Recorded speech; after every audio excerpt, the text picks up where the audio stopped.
নমস্কার বন্ধুরা, আজ আমরা এসেছি এমন এক শহরে যেখানে সময় থমকে থাকে, ইতিহাস কথা বলে আর বিশ্বাসের ঢেউ গঙ্গার স্রোতের মতো অবিরাম বয়ে চলে।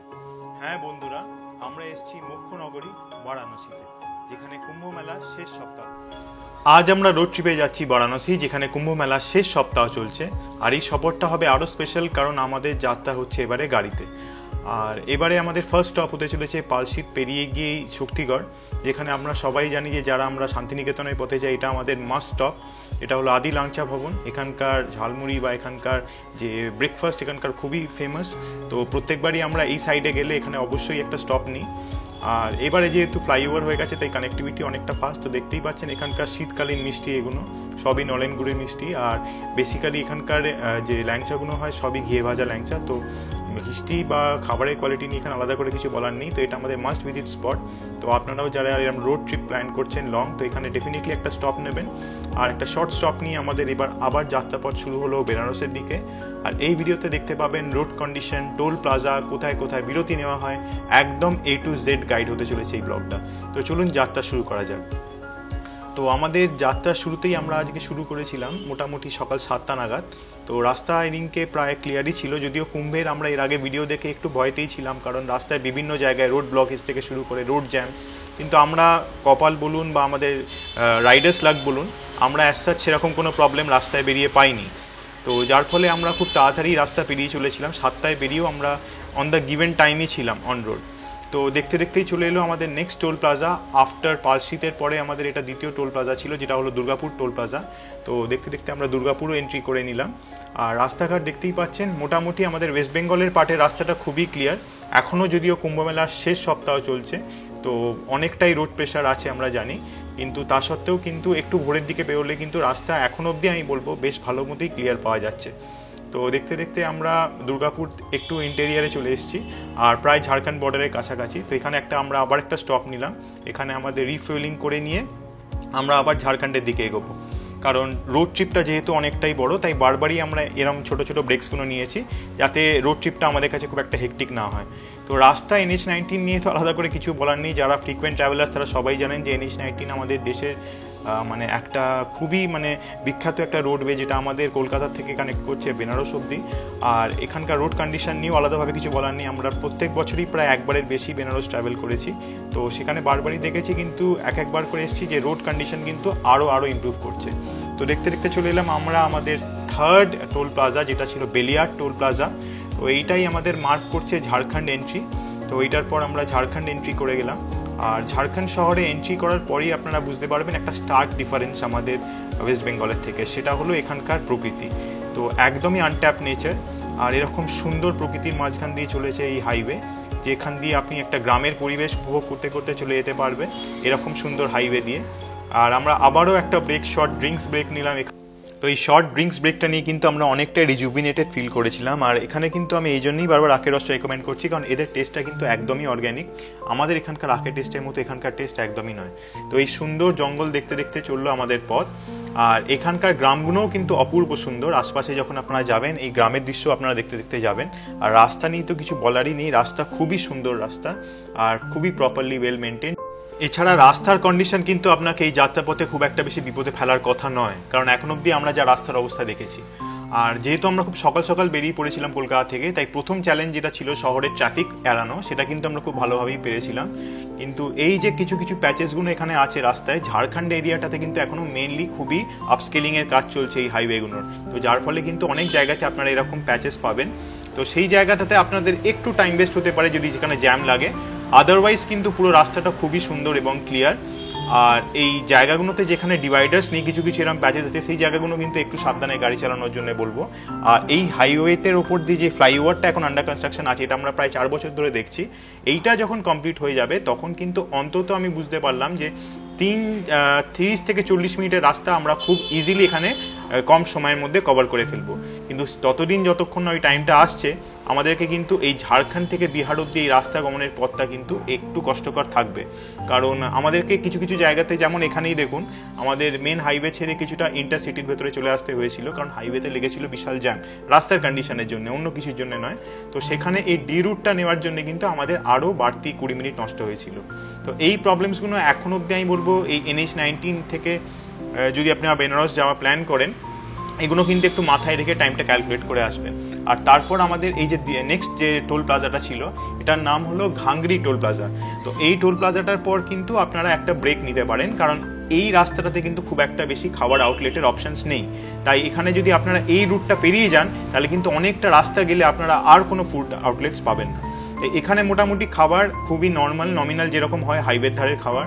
তো এখানে মোটামুটি আমরা বলেছিলাম যতটুকু নন স্পাইসি রাখা যায়, ওরা ওদের মতো করে চেষ্টা করেছিল, কিন্তু খাবার আমি খুব একটা হাই রেট করতে পারবো না, কিন্তু যা বলা যায়, মানে মোটামুটি এই রাস্তায় মন্দের ভালো, এই যা আর কি। তো অমলেট, আমাদের রুটি, আর তার সঙ্গে দিয়েছিল একটা শাহী পনির। তো মোটামুটি ভালোই ছিল। আর দেখতে দেখতে আমরা চলে এসেছি এখন ঝাড়খণ্ড টু বিহারের প্রায় 3rd ল্যাব বলা যায় রাস্তার, যেখানে ঝাড়খণ্ডের অরণ্যের মধ্যে দিয়ে এবার আমরা যাব। আর NH-20 এবার কানেক্ট করবে NH-22 এর সাথে। তো প্রায় 100 কিলোমিটারের এই রাস্তা, এই ঝাড়খণ্ডের সবচেয়ে সুন্দর রাস্তার মধ্যে একটি।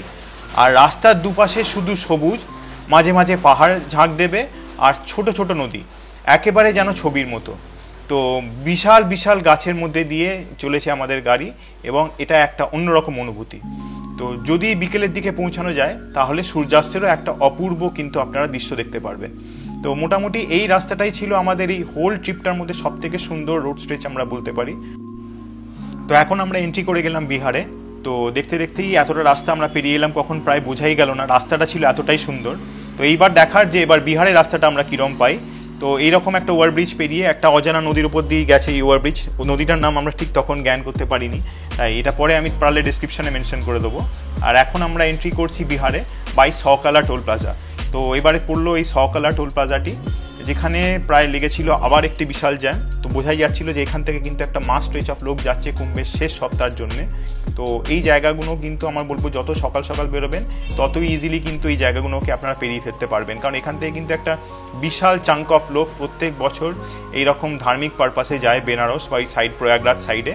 তো এই জায়গাগুলো কিন্তু একটু টাইম নিয়ে হাতে বেরোনোটাই ভালো। তো এর পরের টোল প্লাজাটা হলো সাসারাম টোল প্লাজা, যেটা দেখতে দেখতে আমরা চলে এলাম। আর এখানে হলো একটা প্রবলেমটা বিশাল কিছু না, খুবই সিম্পল। আমাদের ফাস্ট ট্যাগের গাড়িকে প্রায় এখানে 10 মিনিট যাবত দাঁড় করিয়ে রেখেছিল, যেটা প্রায় সচরাচর আমরা কখনো দেখিনি। তাই বাধ্য হতে হলো ওনাকে আমার মনে করিয়ে দিতে যে আমাদের কিন্তু রোডওয়েজ অথরিটির একটা নিয়ম আছে, যেখানে 2 মিনিটের বেশি একটা ফাস্ট ট্যাগের গাড়িকে কখনোই টোল প্লাজায় দাঁড় করিয়ে রাখা যায় না। তো সেটা বলাতেই উনি ওনার আরেকজন কর্মসঙ্গীকে ডেকে পাঠালেন, যিনি আমাদের এটাও অফার করলেন যে আপনি এখানে ক্যাশ দিয়ে দিন, আমরা আপনাকে ছেড়ে দেবো, যেটা কমপ্লিটলি ইললিগাল। তো আমরা ন্যাচারালি ওটা সাথ দিইনি। তো ভিডিও রেকর্ডিং করাতে দেখে ওদেরকে আমার মনে হলো একটু আন্ডার কনফিডেন্ট হচ্ছে। তাই আমরা বলবো কিন্তু এই সাইডগুলোতে যখনই আপনাদেরকে এরকম প্রপোজাল কেউ দেবেন, আপনাদের পকেটে যে মোবাইল ফোনটা আছে সেটার কার্যকরিতাটাকে কাজে লাগান, আর এরকম স্ক্যাম থেকে নিজেদের বাঁচান। তো একটু এগিয়ে গিয়ে আমরা আবার দাঁড়ালাম আর একটা ব্রেকে, প্রায় আমাদের ডিনার টাইম হয়ে এসেছিলো। আর এইখানকার হোটেল সম্বন্ধে আমার ততটা জ্ঞান নেই, তাই প্রায় একটা খুব মিনিমাল লেভেলেরই একটা ধাবা টাইপ হোটেলেই আমরা দাঁড়িয়েছিলাম। তো ওরা বললো আমাদেরকে, যেহেতু আপনারা ফ্যামিলি আছেন, আমাদের একটা ফ্যামিলি আউটলেটও আছে, আপনারা আমাদের ব্যাক সাইডে ফ্যামিলি আউটলেটে আসুন। ফ্যামিলি আউটলেটটা কম্পারেটিভলি একটু আমাদের ভালো মনে হলো। তো এখানকার ফুড প্রাইসেসগুলোও ছিল খুব ভালো, কিন্তু হ্যাঁ একটা জেনারেল কমিউনিকেশন প্রবলেম ডেফিনেটলি এখানে আছে। তো একটা অর্ডার করছিলাম, জানি না কেন ওদের প্রথমত টাইম ডিলে তো একটা প্রবলেম ছিলই, অনেকটা দেরিতে আসছিল, কিন্তু যখন ফুডটা ডেলিভার্ড হচ্ছিল, যেমন এই কফিটাই দেখুন, খুব ভালো কোয়ালিটির কফি, কারণ ওখানকার দুধের কোয়ালিটিটা খুব ভালো হয়। আর খাবার কোয়ালিটিও সো আমি খুব একটা ভালো বলতে পারবো না, কিন্তু এই রকম বেল্টে এসে কিন্তু আপনি যদি ভালো হোটেল না পান, এরকম রোড সাইড ধাবা থেকে আপনি খুব বেশি এক্সপেক্ট করতে পারবেন না।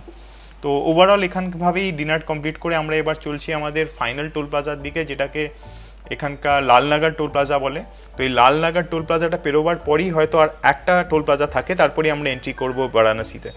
তো আমরা প্রায় এখন বারাণসীর কাছাকাছি চলেই এসেছি, আর আমরা এন্ট্রি করবো বারাণসীতে। তো যেখানকার একটা বিশাল বড় চ্যালেঞ্জ হলো সেখানকার রোড ট্রাফিক। তো রোড ট্রাফিক কিন্তু বেনারসে আমরা বছরে যে মাসেই এসেছি বরাবরই এটা একটা চ্যালেঞ্জ ছিল, কারণ বেনারসের রোড ট্রাফিককে আমি মনে করি যে ড্রাইভার ট্যাকেল করতে পারে সে পৃথিবীর যে কোনো জায়গায় গিয়ে গাড়ি চালাতে পারবে, কারণ এখানে ট্রাফিক রুলস বলে কিচ্ছু নেই। যে কোনো সাইড থেকে গাড়ি চলে আসে, traffic police completely non functional. আর আপনি যেমন এখানেই দেখুন রাত্রির 8টায় ঢুকছি আমরা, রাস্তার কি অবস্থা, এখানে প্রায় গোদলিয়া চকের আগের চক এটা, তো প্রায় ট্রাফিকের একদমই যাচ্ছে তাই অবস্থা, আপনারা দেখতেই পাচ্ছেন যে কোনো সাইড থেকে গাড়ি চলে আসছে। আর আমরা প্রায় এন্ট্রি করে গেছি বারাণসীতে এখন। আর এবার আমরা যাচ্ছি আমাদের হোটেলের দিকে। আমাদের হোটেলটা এক্স্যাক্টলি ছিল মদনপুরাতে, আর মদনপুরা থেকেও একটু বেশি আমাদের হেঁটে গলির ভেতর দিয়ে যেতে হবে, কারণ আমাদের হোটেলটা হলো একদমই রিভার সাইড, তো যার জন্য এই জ্যামটার সম্মুখীন আমাদের হতে হয়েছে। এইটা একদমই একটা ন্যারো রাস্তা, তো যেখান দিয়ে দু সাইড দিয়ে গাড়ি আসে। তো এখন আমরা প্রায় বাজে রাত্রি 8:30, আর আমরা এখন চেক ইন করছি আমাদের হোটেল প্যালেস অন স্টেপস। আর এখানকার একটা অ্যাডেড গুণ হলো যে এখানে কিন্তু প্রত্যেকটা ঘরই প্রায় একদম রিভার সাইডে, তো সেখান থেকে আপনারা কিন্তু গঙ্গার ধারে একটা সুন্দর ভিউ পাবেন। আর রাত্রিবেলা অ্যাসাজ বোঝা কিছু আছে না, কিন্তু দেখুন এইভাবেই নৌকাগুলো দাঁড়িয়ে থাকে একদম হোটেলের বাইরেই। আর সকালবেলা কিন্তু উঠেই আপনারা একটা সুন্দর সানরাইজ এখান থেকে দেখতে পারবেন, কারণ একদমই যে বেনারসের যে মেন রানামহল ঘাট তার পাশেই হলো দশাশ্বমেধ ঘাট, তো সেটারই ওপরে হলো এই হোটেলটা। তো খুবই সুন্দর লাগবে আপনাদের যারা এই স্টেটা এখানে প্ল্যান করছেন। তো মোটামুটি আজকের জন্য ব্লগটা এটাই, অলরেডি ব্লগটা অনেকটা বড় হয়ে গেছে। নেক্সট ব্লগে আসছে বেনারসির বাকি ডিটেলস। Thank you.